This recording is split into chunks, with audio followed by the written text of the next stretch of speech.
कार्यक्रम के पुण्यार्जक हैं आगम धारा परिवार। सिद्धिभ्यः नमो अरिहन्ताणं, नमो सिद्धाणं, नमो आयर्याणं, नमो उवज्झायाणं, नमो लोय सव्वसाहूणम्। येषु पञ्चनमो यारो सव्वपावपणासनो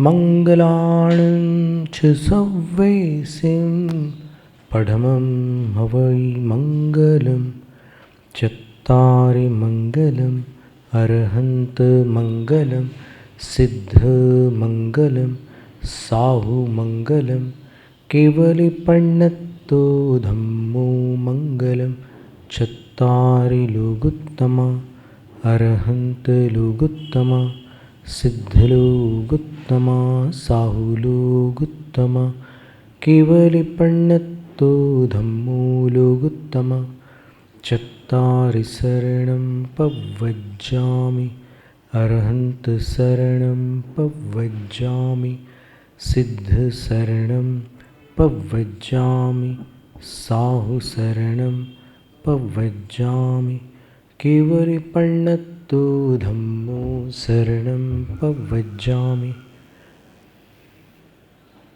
त्रिलोकवर्ती त्रिकालवर्ती पंच परमेष्ठी भगवंतों को नमोस्तु। परम भट्टारक महादेवादिदेव अरहंत परमात्मा जिनेन्द्र प्रभु वर्तमान धर्म तीर्थ शासन नायक तीर्थंकर वर्धमान महावीर स्वामी को नमोस्तु। द्वादशांग श्रुत देवता स्वरूपा भगवती जिनवाणी सरस्वती देवी माता को भावपूर्ण वंदन। पूर्व शताब्दी के ज्ञानी ध्यानी तपस्वी परम श्रद्धेय चारित्र चक्रवर्ती आचार्य शांति सागर मुनिराज को नमोस्तु। दीक्षा शिक्षा गुरु आचार्य विद्यासागर महाराज को नमोस्तु।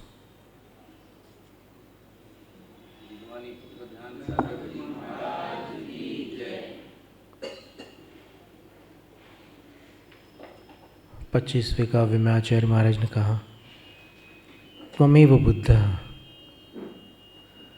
क्योंकि अपने आराध्य में आराधक को सब कुछ मिल जाता है।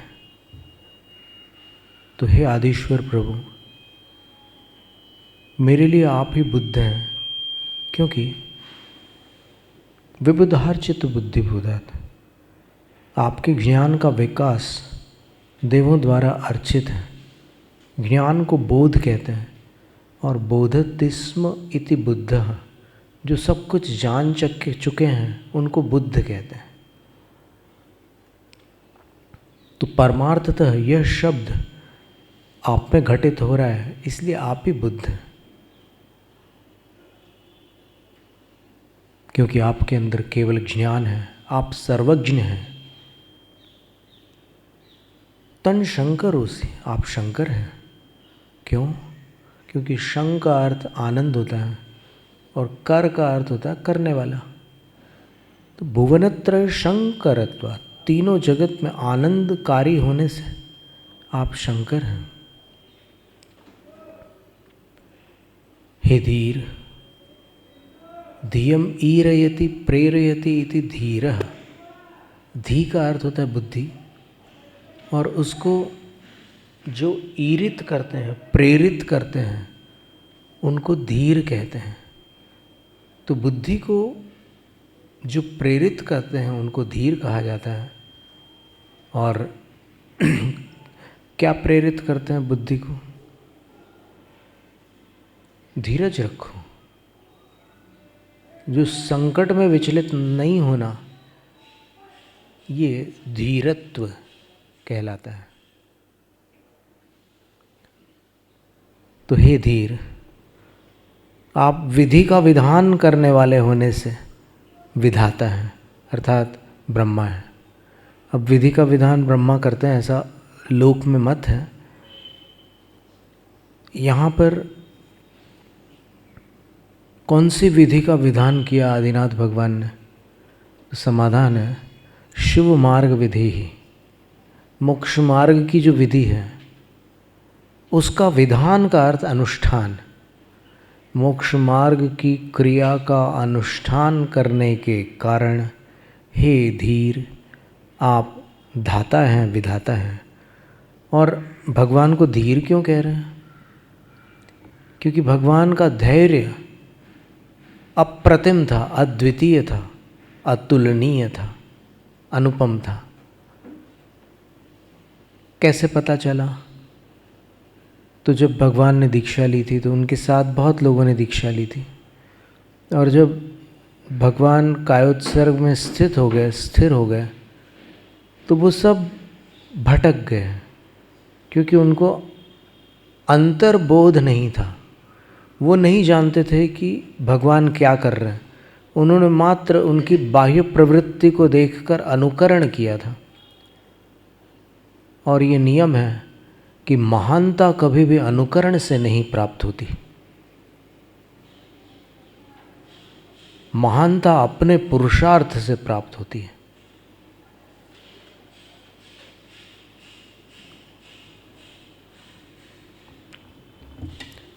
बहुत बड़े बड़े संगीतकार हुए हैं, कलाकार हुए हैं, जो विश्व विख्यात हो चुके हैं, लेकिन उनके परिवार के सदस्य उनकी बराबरी नहीं कर पाए। कारण?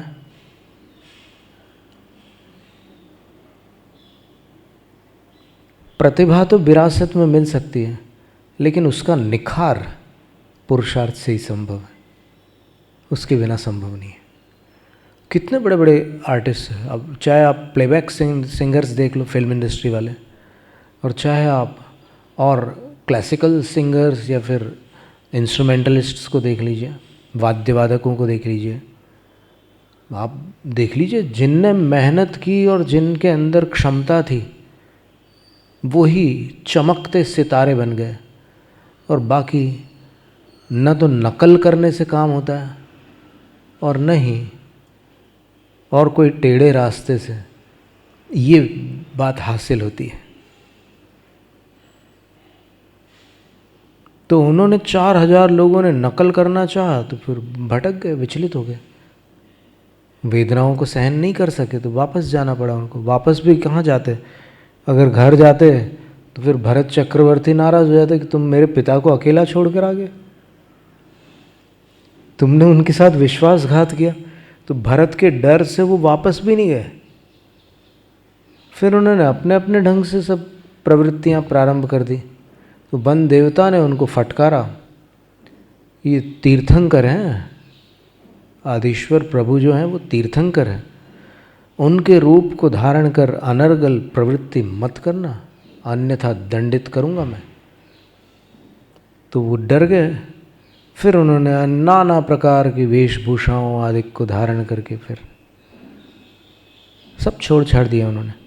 लेकिन जब भगवान को केवल ज्ञान हुआ तो उनमें से एक को छोड़कर बाकी सब लौट आए,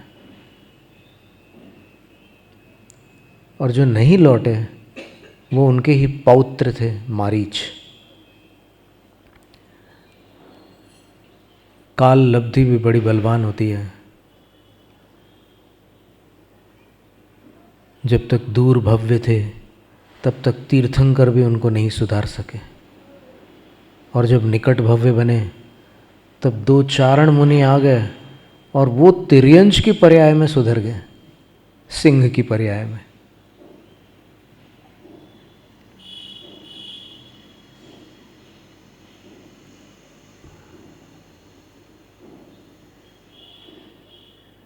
तो मोक्ष मार्ग की विधि का विधान करने के कारण हे धीर आप विधाता हैं। देखो, ज्ञान होते हुए भी मौन रहना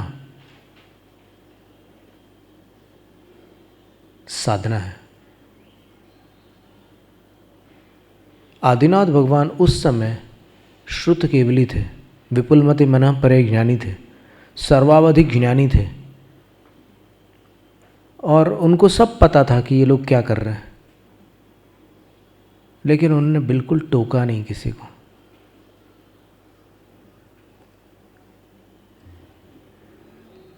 जब मेरा ही ज्ञान अपूर्ण है तो फिर तीर्थंकर होकर अपूर्ण ज्ञान के साथ मैं उपदेश नहीं कर सकता।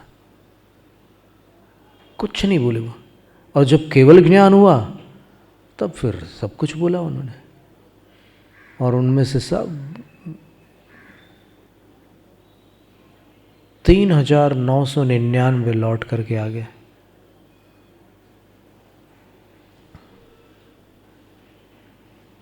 तो ये उनकी धीरता थी।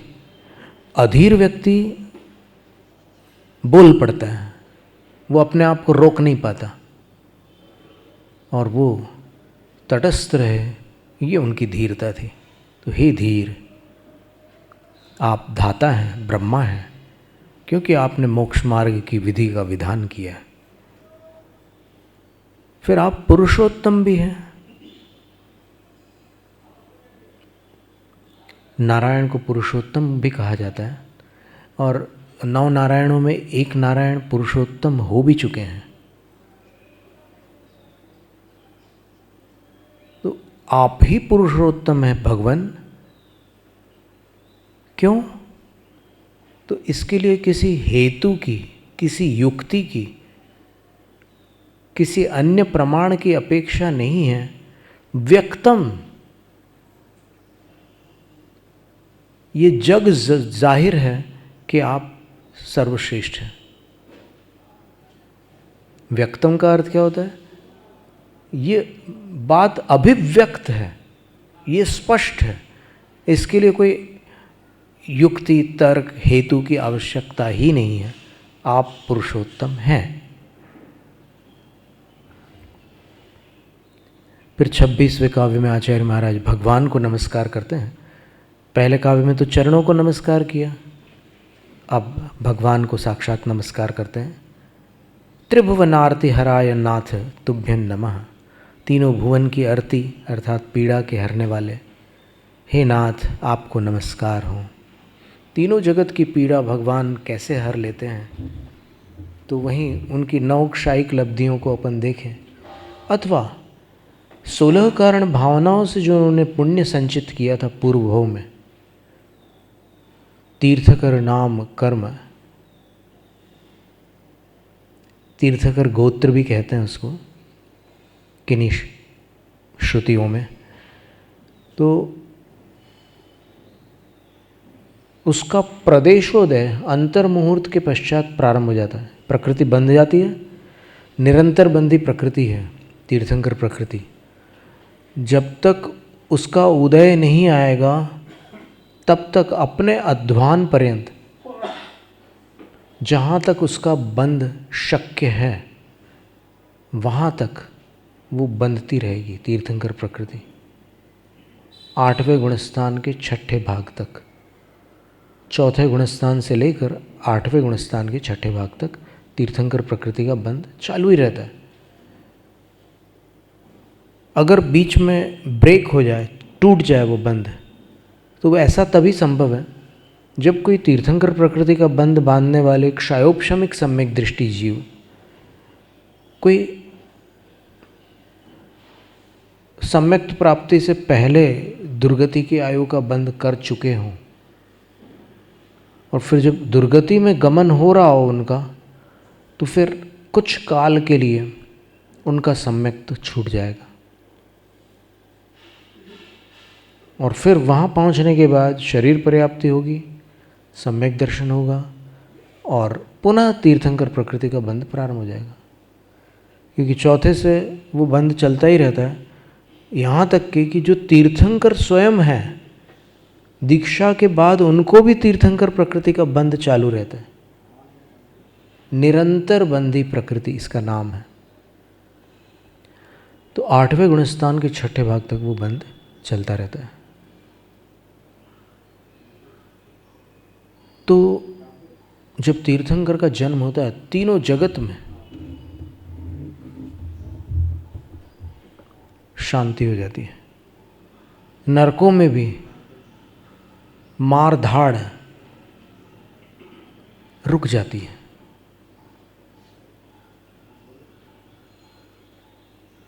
बहुत ही अल्पकाल है, लेकिन फिर भी त्रिभुवन आरती हराया, उस वजह से ये विशेषण सार्थक है कि तीनों जगत की पीड़ा को हरने वाले। जन्म लिया उन्होंने और तीनों जगत में एक माहौल बन गया। तो हे नाथ, तीनों जगत की पीड़ा को हरने वाले आपको नमस्कार हो। और वैसे भी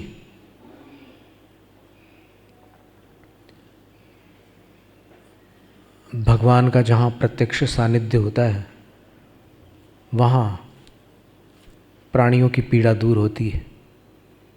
समवसरण के अंदर तो भूख, प्यास, काम, क्रोध आदि बाह्य और अंतरंग विकार ही उत्पन्न नहीं होते। सब बिल्कुल प्रसन्नता से वहाँ पर बैठे रहते हैं और भगवान की दिव्य ध्वनि सुनते हैं। और कुछ लोग देखते ही रहते हैं भगवान को। देखने में भी कोई नुकसान तो है नहीं, देखने मात्र से कई कर्म कट जाते हैं और कई पीड़ाएं समाप्त हो जाती है, मिथ्यात्व तक नष्ट हो जाता है। जब मानस्तंभ के दर्शन से अनंतानुबंधी मान गलित हो जाता है, अनंतानुबंधी मान के गलित होने का अर्थ है सम्यक दर्शन की प्राप्ति हो जाना। तो मानस्तंभ के दर्शन से जीव सम्यक दृष्टि बन जाता है, तो फिर वहाँ अंदर कोई मिथ्या दृष्टि कैसे हो सकता है? साक्षात भगवान के सानिध्य में। तिलोय परिणति ग्रंथ में यतिवृषभाचार्य महाराज ने लिखा भी है कि जो सभा भूमि होती है, देखो ऐसा नहीं है कि समवसरण में एक भी मिथ्या दृष्टि नहीं जाते, ढेर सारे मिथ्या दृष्टि होते हैं समवसरण में, लेकिन जिनेंद्र भगवान की जो सभा भूमि है, जहाँ उनकी उपदेशगत जो दिव्य ध्वनि है, जो वाणी है उनकी, वो जहाँ खिर रही है, उतने क्षेत्र में कोई मिथ्या दृष्टि नहीं होता, क्योंकि वहाँ साक्षात भगवान के दर्शन मिल रहे हैं। बाकी स्थानों पर तो नाट्यशाला है, नृत्यशाला है, वाद्यशाला है, वाटिकाएं हैं, बड़े बड़े उद्यान हैं, बहुत सारी रचनाएं हैं। तो वहाँ से तीर्थंकर के दर्शन नहीं होते, वो सभा भूमि तक पहुँचने के पश्चात भगवान के साक्षात दर्शन मिलते हैं। तो 8 भूमियों में 7 भूमियों को पार करने के बाद 8वीं भूमि प्राप्त होती है। इसी तरह अब जो ध्यान है वो भी 7 जगत को पार करके अंदर 8म जगत में जा कर के वो निर्विकल्प शुक्ल ध्यान संभव है। उसमें इंद्रिय जगत है, मानसिक जगत है, बौद्धिक जगत है, तर्कणा, कल्पना आदि सब पार करने के उपरांत फिर भावना जगत आता है, और भावना जगत में जाने के उपरांत फिर अध्यात्म जगत आता है। कर्म रहस्य में जिनेंद्र वर्णी जी ने इसका वर्णन किया है कि कैसे समवसरण की 8 भूमियों को पार करके जिनेंद्र की प्राप्ति होती है, और कैसे अपने को घेरे हुए 8 जगत को पार करने के बाद अंतिम जो 8वां अध्यात्म जगत है उसकी प्राप्ति होती है। चर्चा बहुत सुलभ है। वैसे देखा जाए तो चर्चा भी सर्वसुलभ नहीं है, लेकिन चर्चा करना सरल काम है, प्राप्ति दुर्लभ है। पता लगना अलग बात है, पते पर लगना अलग बात है।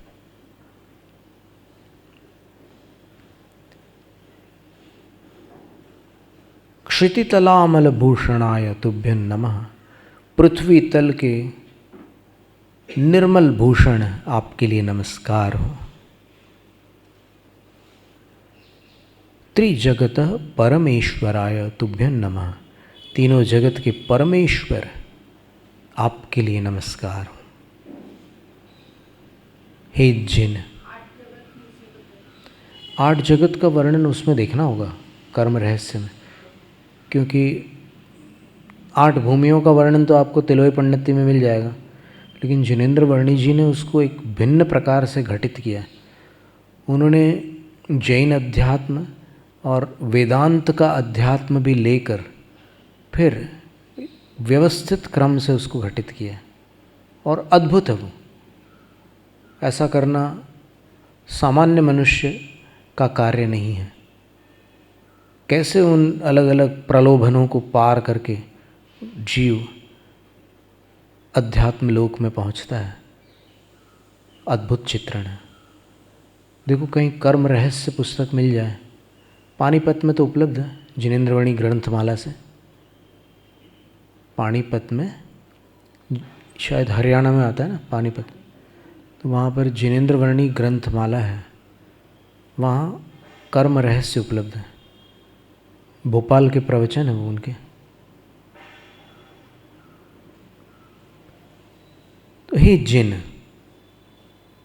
संसार सागर को सुखाने वाले आपके लिए नमस्कार हो।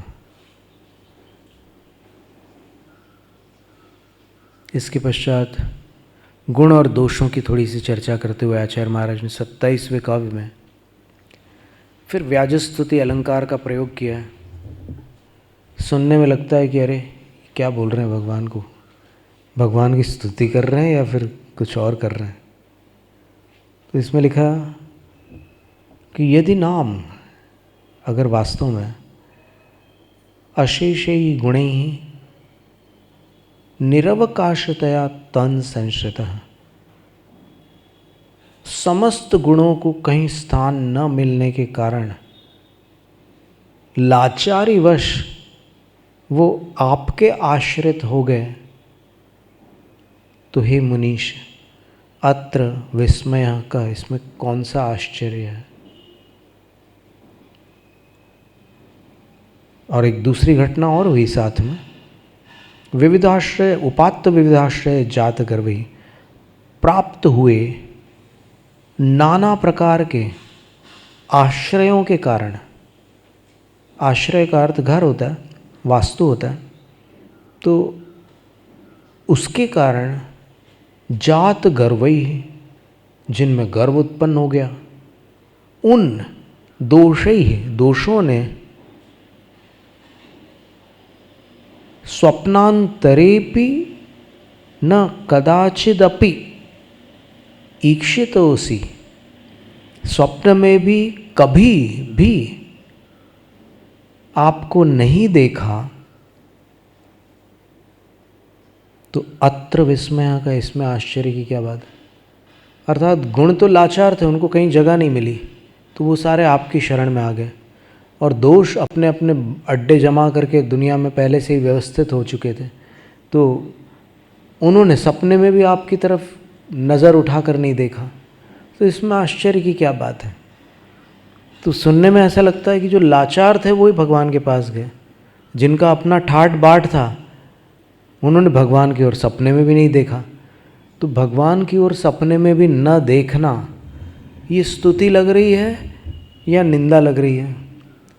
और लाचारी में भगवान के पास जाना, ये भगवान की प्रशंसा लग रही है या फिर कुछ और लग रहा है।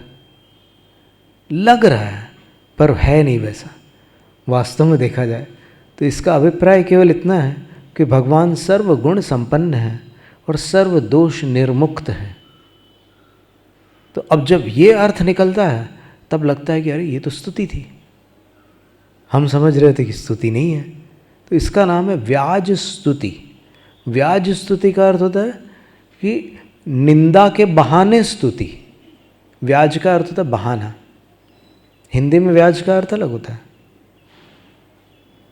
उसको संस्कृत में वृद्धि कहते हैं व्याज को, और यहाँ पर व्याज का अर्थ है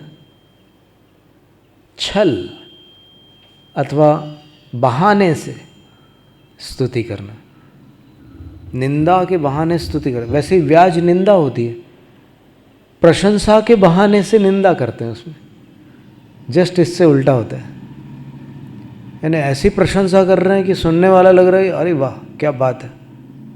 अनुत्तमो भवान, जैसे उसका एक उदाहरण है पंडित पन्नालाल साहित्याचार्य दिया करते थे। अनुत्तमो भवान, अनुत्तमो भवान का अर्थ होता है कि आपसे बढ़कर के कोई उत्तम नहीं है। लेकिन उसका एक दूसरा अर्थ भी होता है, अनुत्तमो, न उत्तम है इति अनुत्तम, आप उत्तम नहीं हो।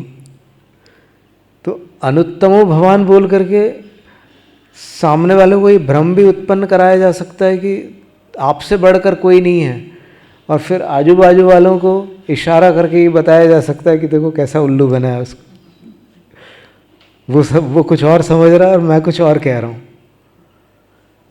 तो ये व्याज निंदा होती है और ये व्याज स्तुति है।